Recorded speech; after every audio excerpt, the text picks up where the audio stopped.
Приветствую вас под розой. Поскольку май этого года был весьма неблагоприятен для создания планетарных талисманов, у меня появилось немного свободного времени, чтобы рассмотреть ряд вопросов, которые беспокоят людей, желающих познать жизнь магов, так сказать, изнутри.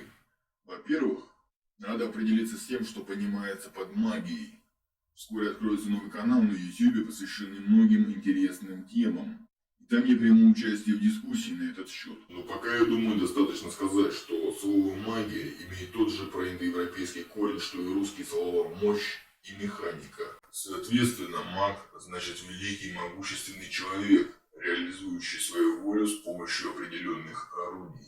Не надо сразу представлять себе бодибилдера, боксера или политика, поскольку раньше они не имели той физической или социальной власти, как сейчас. Вероятно, многие из вас знают, высшей властью в древних обществах обладали священнослужители. Режим правления такого типа именуют теократией. Связано это было с тем, что своей так называемой внутренней силой такой священнослужитель или маг мог одолеть любого вне зависимости от его физических характеристик. Вспомните, например, как даже наделенные значительной физической силой мужчины опасаются подойти к хрупкой женщине, находящейся в измененном состоянии сознания, обычно именуемом истерикой. Это состояние весьма отлично от того, в котором пребывает маг, совершающий церемонию, но у них общая психическая природа. Нельзя также не вспомнить о том, как еще часто называют магов. Например, когда говорят о колдунах, чародеях, ведьмах, шаманах, волшебниках и чернокнижниках, обычно имеются в виду люди, которые читают заговоры, делают восковые куклы людей, водят руками над фотографиями или работают с какой-то органикой, зернами, листьями, травой или грибами, кровью убитых животных или своей. И внимательные наблюдатели справедливо отметят, что их ритуалы или обряды выглядят довольно примитивно, но не надо ставить им это в вину, так как они нарочито подчеркивают свою близость к природе, а это стремление неудивительно в нашем техногенном обществе. Но, строго говоря, они занимаются не магией, а колдовством, ведь маги не используют подобные ингредиенты. Вы наверняка слышали про эзотериков, парапсихологов, биоэнергетов, экстрасенсов и прочих. То, чем занимаются они, тоже нельзя назвать магией. В начале прошлого века их занятия назвали бы ментализмом, то есть гипнозом, а сейчас придумали и более изощренные названия – психургия, псимагия и им подобное.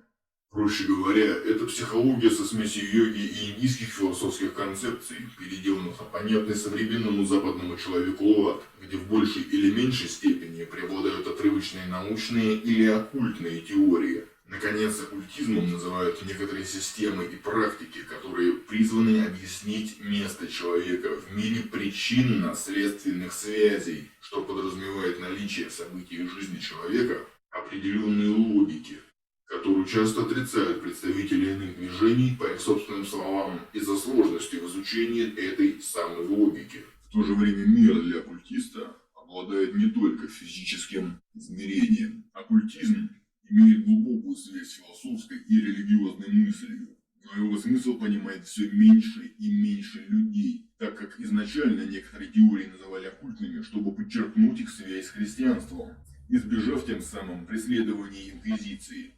С этой точки зрения, например, оккультное и сокровенное было бы одним и тем же.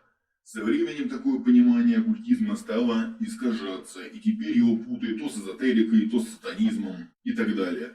В конечном счете, из этого краткого понятийного обзора надо сделать следующий вывод. Именно с оккультными теориями работает маг. Остальные вещи, которые я упоминал, тоже иногда применяются магами в своей жизни, но ввиду их доступности, магическими их никак нельзя назвать. Поэтому определенные вещи из, например, парапсихологии или биоэнергетики используются в различных тренингах по самосовершенствованию, осознанным сновидениям, поднятию придуманной кастанедой точки сборки и так далее. Итак, мир для мага – это совокупность причин и следствий.